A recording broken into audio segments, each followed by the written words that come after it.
So I tried to investigate this business of having a clearinghouse there by using teletype.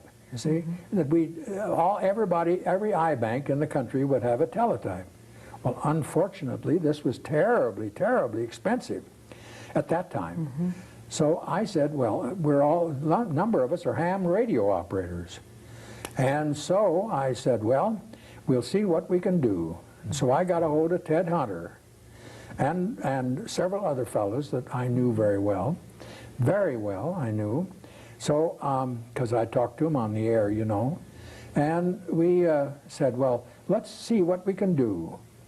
So on December the 20th, 1962, we had our first eye network, ham radio operators on the air.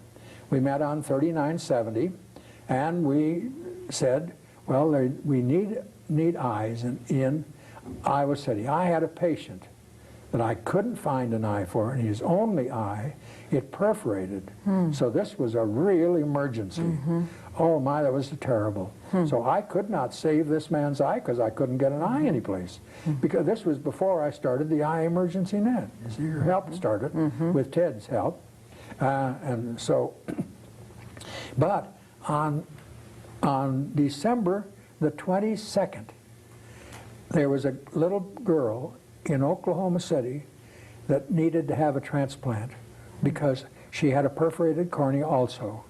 And there was an eye available in Chicago. And that was our first one that we were able to arrange for the transfer of the eye from Chicago to Oklahoma City.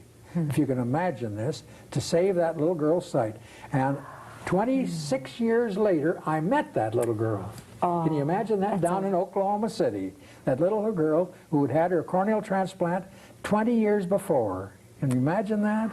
Goodness sakes, it really was wonderful. It was the most real experience.